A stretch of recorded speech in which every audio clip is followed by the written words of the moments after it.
नमस्कार.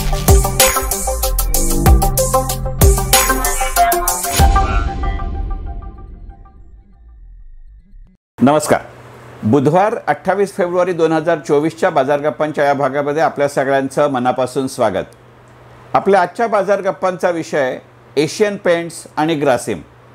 Asian paints आणि ग्रासिम असा आजचा बाजार गप्पांना घ्यायचं कारण म्हणजे आत्ता अगदी रविवारी एक ऑनलाईन इन्व्हेस्टमेंट ट्रेनिंग सेशन घेत असताना सेशन संपता एका पार्टिसिपंट्सनं असा प्रश्न विचारला की एशियन पेंट की ग्रासिम यातला कुठचा शेअर घेऊ. खरं सांगायचं म्हणजे तुमच्यापैकी सगळ्यांना कल्पना आहे की गेली 4 वर्ष दर महिन्यातल्या किमान 3 रविवारी मी ध्रुव नॉलेज वेलफेअर सेंटरच्या माध्यमातून paid online investment training sessions घेत असतो आणि त्यातही गुंतवणूक माझ्यासाठी आणि डे आणि पोझिशन ट्रेडिंग या विषयावरच्या माझ्या सेशन्सना खूप चांगली मागणी असते. गेल्या 20-25 बॅचमध्ये एकही बॅच अशी नाही की ज्यातला निदान एक तरी पार्टिसिपंट परदेशातनं सहभागी होत नाही आहे. आणि त्यामुळे अशा एका सेमिनारमध्ये अशा एका सेशनमध्ये ज्यावेळेला अगदी सेशन संपता हा विषय आला त्यावेळेला मी त्यांना असं म्हटलं की आता सेशनची वेळ संपत आली आहे आणि त्यामुळे मी या प्रश्नावरती एक सविस्तर व्हिडिओ बनवतो आणि म्हणून आजचा बाजार गप्पांचा विषय एशियन पेंट्स की ग्रासिम. आणि त्याच वेळेला सोमवारी आणि मंगळवारी म्हणजे काल आणि परवा 2 दिवस अगदी मराठी पेपरमध्ये सुद्धा या ना त्या स्वरूपामध्ये या विषयाचा उल्लेख झाला आणि त्या दृष्टिकोनातनं या विषयाकडे पाहण्याचं मला महत्त्वाचं कारण वाटतं. तसं पाहायला गेलं तर अगदी अलीकडच्या काळामध्ये बाजार गप्पांमध्ये आपण रंगउद्योग हा विषय घेतला होता आणि त्याच्याही आधीच्या एका बाजार गप्पांच्या भागामध्ये मी आदित्य बिर्ला समूहाच्या कंपन्यांविषयी बोलताना असं म्हटलं होतं की या कंपन्यांच्या व्यवस्थापनाच्या इंटेग्रिटीविषयी सचोटीविषयी शंका नाही, पण एखाद्याचा काळ कमी होत जावा किंवा संपत जावा असं जेव्हा वेळ येते अशा स्वरूपामध्ये आत्ता बिर्ला समूहातल्या कंपन्या सापडलेत का असा प्रश्न करावा किंवा पडावा अशी आजची स्थिती आहे. आणि या सगळ्याच मुद्द्यांचा समावेश करायचा म्हणून आजचा बाजार गप्पांचा विषय एशियन पेंट्स की ग्रासिम. आपल्याला सगळ्यांनाच माहिती आहे की ग्रासिम ही कंपनी बिर्ला समूहाची एक अत्यंत महत्त्वाची कंपनी आहे. साधारणपणे 3-4 दशकं ह्या कंपनीचं आपल्या टेक्स्टाईल मिल्समध्ये आणि विशेषतः शूटिंगमध्ये फार महत्त्वाचं स्थान आहे. एकेकाळी ग्रासिमचा सूट घालणं हे एक स्टेटस सिम्बॉल समजलं जायचं. रेमंड आणि ग्रासिम यांच्यामधली ती आपापसातली स्पर्धा हा एक गमतीचाच विषय होता आणि नेमके ते प्रतिस्पर्धी किती आणि एकमेकांचे सहाध्यायी किती असा प्रश्न पडावा अशी स्थिती होती. एक काळ ग्रासिमचे शेअर घेण्यामागे त्याच्या शेअर्सच्या बाजारभावामध्ये होणारी वाढ ही त्याही वेळेला तशी दिवसभरातली अत्यल्प असायची. काळाच्या ओघामध्ये ती टप्प्याटप्प्याने वाढत जायची. फार मोठा डिव्हिडंड ती द्यायची अशातलाही भाग नाही. इंटरिम डिव्हिडंड देण्याबद्दल ग्रासिमची फार मोठी ख्याती होती असाही काही प्रकार नव्हता. पण ग्रासिमचं एकेकाळचं साधारणपणे 25-30 वर्षापूर्वीचं वैशिष्ट्य हे होतं की ग्रासिम दरवर्षी त्याच्या शेअरहोल्डर्सना त्याच्या ॲन्युअल रिपोर्टच्या बरोबरीनं एक डिस्काउंट कुपन्स पाठवत असे आणि 10%, 15%, 20% असा तो डिस्काउंट ग्रासिममधल्या कापडांवरती मिळत असे. आणि तो काळ हा आजच्यासारखा इलेक्ट्रॉनिक मीडियामधल्या किंवा ई प्रिंटमधल्या अशा ॲन्युअल रिपोर्ट्सचा किंवा वार्षिक अहवालांचा नव्हता. प्रत्येक कंपनी कागदी स्वरूपात मासिकाच्या स्वरूपात आपला ॲन्युअल रिपोर्ट पाठवत असे. म्हणजे एकंदरीतच ज्याच्यासाठी माणसं शेअरमध्ये गुंतवणूक करतात त्याच्यासाठी ग्रासिम प्रसिद्ध होती असं म्हणणं चुकीचं आहे. तर पण ग्रासिम आपला आब आणि दाब राखून होतं ही गोष्ट खरी. पण कधी काळी ग्रासिमची तुलना एशियन पेंटसारख्या रंगउद्योगातल्या शेअर्सशी करावी लागेल असं त्यावेळेला कोणी सांगितलं असतं तरीसुद्धा कोणी विश्वास ठेवला असता अशातला भाग नाही. कारण अगदी अलीकडच्या काळामध्ये बिर्ला ओपस या ब्रँडच्या नावाखाली ग्रासिमनं रंगउद्योगामध्ये प्रवेश केलेला आहे. त्यांचा प्रवेश ही जरूर बातमी होती. एकंदरीतच कापड विकत घेऊन त्याचे कपडे शिवायचा जमाना बंद होत गेल्यानंतर किंवा निदान कमी होत गेल्यानंतर, कारण विशेषतः तरुणाई अशा पद्धतीचं काम करत नाही. कारण कापड विकत घेताना जेवढे पैसे द्यावे लागले नाहीत त्याच्यापेक्षा कितीतरी जास्त पट शिलाईला द्यावे लागतात. हे जिथे साध्या शर्टाबद्दल खरं आहे तिथे सुटा आणि कोटाबद्दल खरं असणं हे नितांत सत्य होतं.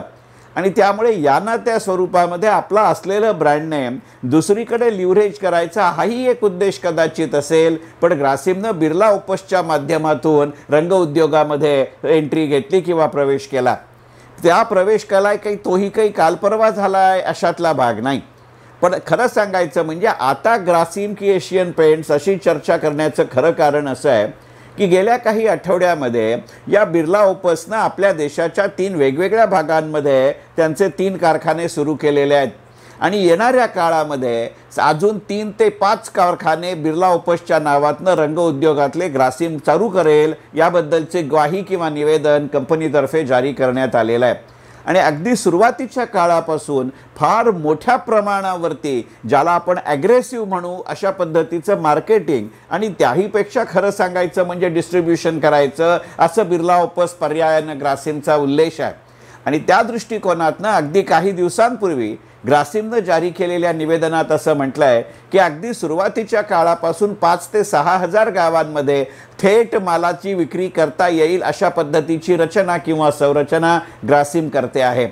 आपण जो रंग उद्योग या नावावरती बाजार गप्पांचा भाग चंद्रशेखर टिळक या माझ्या याच यूट्यूब चॅनलवरती अगदी काही आठवड्यांपूर्वी जारी केलं आहे, त्यात मी तुम्हाला असं म्हटलं होतं की रंग उद्योगाचं महत्त्वाचं वैशिष्ट्य असं आहे की ती वस्तू जितकी ग्राहकाच्या घराच्या जवळ जमेल आणि मिळेल तितकी त्याला ती हवी असते। अगदी बरोबर हेच रंग उद्योगाचं किंवा पेंट इंडस्ट्रीचं वैशिष्ट्य जाणून ग्रासिम हे 5 ते 6 हजार ठिकाणी वस्तू निर्माण होईल असं सांगते नव्यानं आणि त्यातही इतक्या मोठ्या प्रमाणावरती। कारण अगदी सुरुवातीच्या काळातच इतका दूरवर पसरलेला भौगोलिक विस्तार आणि विचार आपल्या विक्रीच्या दृष्टीनं आजपर्यंत निदान कोणत्याही भारतीय कंपन्यांनी केलेला नाही। आणि त्यामुळे अशी एखादी अभूतपूर्व घटना अद्भुत घटना घडत असताना त्या कंपनीची आणि पर्यायानं त्या उद्योगाची चर्चा होणं हे अत्यंत साहजिक आहे आणि तशा आशयाची चर्चा निदान आपल्या प्रिंट मीडियामध्ये होतीये। आणि म्हणूनच आजच्या बाजार गप्पांचा विषय एशियन पेंट्स की ग्रासिम। ग्रासिम आता नव्यानं आणि त्यातही इतक्या आक्रमकपणानं रंग उद्योगात येत असल्यामुळे ती फार मोठ्या प्रमाणावरती या ना त्या स्वरूपामध्ये सवलती देईल अशी एक खात्री आहे। आणि त्याबाबत निदान पहिल्या वर्षभराच्या काळासाठी एनामल्ससाठी पेंट्ससाठी वूड फर्निशिंगसाठी ती या ना त्या स्वरूपामध्ये काही प्रकारची खात्री वॉरंटी देईल अशी एक चर्चा बाजारामध्ये आहे। असाही प्रकार फार मोठ्या प्रमाणावरती रंग उद्योगामध्ये आज मितीला रूढ नाही आणि त्यामुळे रंग उद्योगामध्ये ग्रासिम येतं। ग्रासिमला एक फार मोठ्या उद्योग समूहाचा पाठिंबा आहे, त्यांचं स्वतःचं असं आपल्या आपल्या क्षेत्रामध्ये स्थान आहे। शेअर बाजारातल्या घडामोडी आणि चढउतार याच्यामध्ये जरी आता बिर्ला समूहातल्या कंपन्या नसल्या तरी हिंडाल्को सारखी कंपनी धातू क्षेत्रामध्ये, ग्रासिम सारखी कंपनी कापड उद्योगामध्ये आपलं स्थान टिकवून आहे। आदित्य बिर्ला आपलं म्युच्युअल फंडमधलंही स्थान टिकवून आहे। त्यामुळे त्या कंपन्यांच्या बाजारभावातल्या घडामोडी हा चर्चेचा विषय राहिलेला नसला तरी अगदी टाकाऊ किंवा कामातनं गेली अशा स्वरूपाचा बिर्ला समूह नाही। त्यामुळे जेव्हा अशी मोठी ताकद ज्या कंपनीच्या मागे आहे आणि जी रंग उद्योगासारख्या कात टाकणाऱ्या रंग बदलणाऱ्या उद्योगामध्ये येते त्यावेळेला रंग उद्योगामध्ये आज मितीला कार्यरत असलेल्या कोणत्या कंपन्यांच्या शेअर्सच्या बाजारभावावर काय परिणाम होईल ही चर्चा होणं अत्यंत साहजिक आहे। आणि मग अशा वेळेला जेव्हा एखादा नवीन प्रतिस्पर्धी सुरू होतो निर्माण होतो त्यावेळेला तो प्रतिस्पर्धी आहे की नाही याची जर काही लिटमस टेस्ट वापरायची असेल तर ती एशियन त्या उद्योगातल्या महत्त्वाच्या खेळाडूंच्या कामगिरीच्या तुलनेमध्ये मोजली जाणं हे अत्यंत साहजिक आणि उघड आहे। आणि मग भारतीय रंग उद्योग आणि त्यातही भारतीय रंग उद्योगातल्या भारतीय शेअर बाजारातल्या नोंदणीकृत कंपन्या असा जर विषय केला तर एशियन पेंट्स हा सर्वोच्च स्थानावर आहे याविषयी कोणाच्याही मनामध्ये शंका असण्याचं कारण नाही। त्यामुळे खरोखरच ग्रासिम म्हणतंय त्या पद्धतीनं त्या आक्रमकपणं त्या प्रभावीपणानं रंग उद्योगामध्ये ग्रासिम आलं आणि ग्रासिम तसं राहिलं हे जर गृहीत धरलं, दोन्ही मुद्दे महत्त्वाचे आहे की खरोखरच या प्रमाणावर मोठी सामुग्री घेत या सामुग्रीनुसार त्या ग्रासिमनं रंग उद्योगात पदार्पण केलं आणि ती सगळी सामुग्री सांभाळत किंवा वाढती ठेवत ग्रासिमनं रंग उद्योगामध्ये आपलं स्थान किंवा बस्तान बसवलं तर भारतातल्या रंग उद्योगांवरती काय परिणाम होईल, त्यातल्या कोणत्या कंपन्या आणि त्याच्या शेअर्सच्या बाजारभावावर परिणाम होतील हा विचार करायचा। म्हणून आजचा बाजार गप्पांचा विषय एशियन पेंट्स की ग्रासिम। एशियन पेंट्स आणि इतर रंग कंपन्या ग्रासिम वगळता आज मितीला ज्या कार्यरत आहेत त्याच्यात लक्षात घेतलं पाहिजे की मुळातच एशियन पेंट्स आणि इतर कंपन्या याच्यामध्ये फार मोठी तफावत आहे। ती केवळ त्यांच्या शेअर्सच्या बाजारभावात आहे अशातला भाग नाही, तर ती तफावत एकंदरीतच रंग उद्योगामधला त्यांचा हिस्सा किंवा सहभाग याच्यामध्ये आहे. तो केवळ आकडेवारीच्या प्रमाणामध्ये असं नव्हे, तर रंग उद्योगामध्ये जे वेगवेगळे घटक मग ते विक्रीच्या दृष्टीने किंवा खरेदीच्या दृष्टीने उपलब्ध असतात त्याचा जर विचार करायचा झाला तर हा विस्तार, हे शेल्फ लाईफ, ही रेंज जेवढी एशियन पेंटकडे आहे तेवढी इतर कोणत्याही रंग उद्योगातल्या भारतीय कंपन्यांकडे नाही, ही वस्तुस्थिती आहे. आणि त्यामुळेच एकीकडे मालाचा फार मोठा आवाका आणि दुसरीकडे विक्रीचं फार मोठं प्रमाण आणि विस्तार याचा विचार करायचा झाला तर ताबडतोबीनं ग्रासिमच्या समावेशाचा किंवा ग्रासिमच्या प्रवेशाचा परिणाम एशियन पेंट्सवर तुलनेनं कमी होईल. तुलनेनं ज्या छोट्या कंपन्या आहेत, ज्यांचा भौगोलिक आवाका छोटा आहे, ज्यांचा आर्थिक आवाका छोटा आहे, ज्यांचा उत्पादनांचा आवाका छोटा आहे, ज्यांची सवलत देण्याचा आवाका छोटा आहे, ज्यांची सर्व्हिस देण्याचा आवाका छोटा आहे, ज्यांच्या विक्री केंद्राच्या विस्ताराचा आवाका छोटा आहे, अशा कंपन्यांवरती जास्त होईल. आणि तो केवळ रंग उद्योगातल्या नोंदणीकृत कंपन्यांमध्येच होईल अशातला भाग नाही. आणि त्यामुळे तुमच्या असं लक्षात आलं असेल की बिर्ला ओपसच्या माध्यमातून अशा प्रमाणावरती या कंपन्यांचा ग्रासिमचा समावेश किंवा प्रवेश होतोय म्हटल्यानंतर एशियन पेंट्सच्या शेअर्सचे बाजारभावही जरूर खालती आले, परंतु त्याहीपेक्षा जास्त प्रमाणामध्ये इतर कंपन्यांच्या शेअर्सचे बाजारभाव सुरू झाले. त्यामुळे जोपर्यंत प्रत्यक्षात ग्रासिमची एंट्री होऊन त्याचा माल या प्रमाणावरती उपलब्ध होत नाही तोपर्यंत त्याचा सगळ्यात जास्त विपरीत परिणाम हा एशियन पेंट्स आणि ग्रासिम वगळता इतर कंपन्यांच्या शेअर्सच्या बाजारभावावरती होईल. कारण जसं आपण ऑटोमोबाईल इंडस्ट्रीमध्ये पाहिलं की ज्या वेळेला कियाने आपल्या देशामध्ये प्रवेश केला त्यावेळेला मारुती सुझुकी आणि टाटा मोटर्स यांचं मार्केट किंवा बाजारातला हिस्सा किया मोटर्सने खाल्ला नाही अशातला भाग नाही, पण त्याची सुरुवात इतर कंपन्यांच्या मालातनं किंवा त्यांचा हिस्सा कमी कमी होण्यातनं झाली. प्रसंगी महिंद्रसारख्या मोठ्या कंपन्या की ज्या पॅसेंजर व्हेकल्समध्ये कमी आहेत आणि कमर्शियल व्हेकल्समध्ये जास्त आहेत, त्यांनी कमर्शियल व्हेकलवरती त्याचा परिणाम झाला नाही, पण त्यांनी पॅसेंजर व्हेकलमधला आपला पसारा आवरता घेतला याचा आपण विचार केला. अगदी काही प्रमाणामध्ये हा परिणाम त्या इंडस्ट्रीमध्ये टोयोटाबद्दलही जाणवला होता. अगदी अशाच स्वरूपाची परिस्थिती आता रंग उद्योगामध्ये झाली तर आश्चर्य वाटण्याजोगं कारण नाही. याचं कारण असं आहे की एशियन पेंट्सकडे ज्या दृष्टिकोनातनं व्यवस्थापकीय कौशल्य आहे, आर्थिक लवचिकता आहे, तशी त्यातली बाजारातली ही लवचिकता आहे.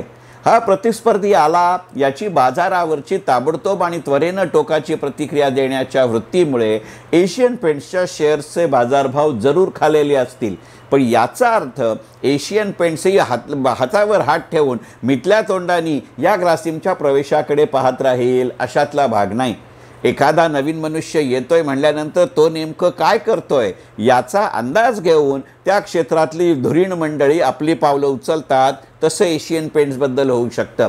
आमूलाग्र पद्धतीनं आपली उत्पादन पद्धती बदलण्याची वेळ एशियन पेंट्सवर येईल अशातला भाग नाही, पण कुठेतरी विक्रीची व्यवस्था, त्या रंगाचे बाजारभाव याच्यामध्ये या ना त्या स्वरूपात किरकोळ बदल करत, ज्याला आपण अलीकडच्या मराठीत ट्विकिंग द स्टाईल म्हणतो, अशा पद्धतीनं ट्विकिंग टेक्निक्सचा उपयोग एशियन पेंट्सनं केला तर आश्चर्य वाटण्याजोगं कारण नाही.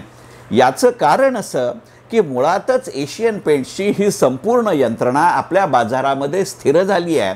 याच्या व्यतिरिक्त आता ग्रासिमला रंग उद्योगात येताना ही संपूर्ण यंत्रणा नव्यानं उभी करावी लागते. त्यामुळे या परिस्थितीत बदल करणं, व्यवस्थेत बदल करणं, यात एशियन पेंट्सला फक्त रेव्हेन्यू एक्सपेंडिचर आहे, तर ग्रासिमला कॅपिटल कॉस्ट आणि रेव्हेन्यू एक्सपेंडिचर दोन्ही आहे. आणि यांच्या ताकदीसमोर बर्जर पेंट्स कसं टिकतं, गुडलक कॅन्सॉई नेरोलॅक कसं टिकतं किंवा इतर कंपन्या कसं टिकतात हे पाहिलं जातं. मग या दोन कंपन्यांच्या तुलनेमध्ये आर्थिक आवाका, विक्रीचा विस्तार, व्यवस्थापकीय लवचिकता या निकषांवरती बाकीच्या कंपन्या कमी ठरतील. कदाचित काही नोंदणी नसलेल्या कंपन्या बंद झालेल्या आपल्याला कळणारी नाहीत किंवा त्यांची क्षमता, त्यांचा आवाका, त्यांचा विस्तार आणि त्यांची व्याप्ती ही कमी होत गेल्याचा आपल्याला अंदाज येणार नाही, परंतु नोंदणीकृत कंपन्यांबद्दल हे जरूर येऊ शकतं. आणि त्यामुळे ज्या प्रमाणामध्ये आत्ता बिर्ला ओपसची चर्चा होते ज्या प्रमाणात ग्रासिमची रंग उद्योगामधली चर्चा होते, हे पाहू जाता शक्यता अशी नाकारता येत नाही की येणाऱ्या भविष्य काळामध्ये एशियन पेंट्सला एक चांगला प्रतिस्पर्धी जरूर निर्माण होऊ शकेल. परंतु एशियन पेंट्स आणि त्याच्यामध्ये असलेलं अंतर हे फार मोठं सुरुवातीच्या काळात असेल, फार तर नंतर ते टप्प्याटप्प्याने कमी होईल. आणि सुरुवातीच्या काळात तरी ग्रासिम आपला व्यवसाय वाढवण्याचा विपरीत परिणाम एशियन पेंट्सपेक्षा सुद्धा जास्त प्रमाणामध्ये छोट्या कंपन्यांवरती होईल. मग ही जर एकदा परिस्थिती म्हणून आपण मान्य केलं तर येणाऱ्या काळामध्ये शेअर बाजाराच्या दृष्टिकोनातनं काय विचार केला पाहिजे, हाही जरूर विचार केला पाहिजे.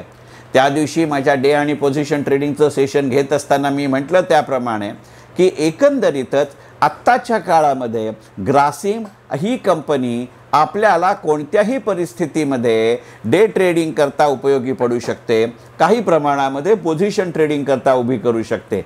या रंग उद्योगातल्या आगमनामुळे ग्रासिम शेअर घ्यायचा की नाही आणि त्यात दीर्घकालीन गुंतवणूक करायची की नाही, या दृष्टिकोनातनं जर विचार करत असाल तर त्यासाठी काही काळ थांबावं लागेल.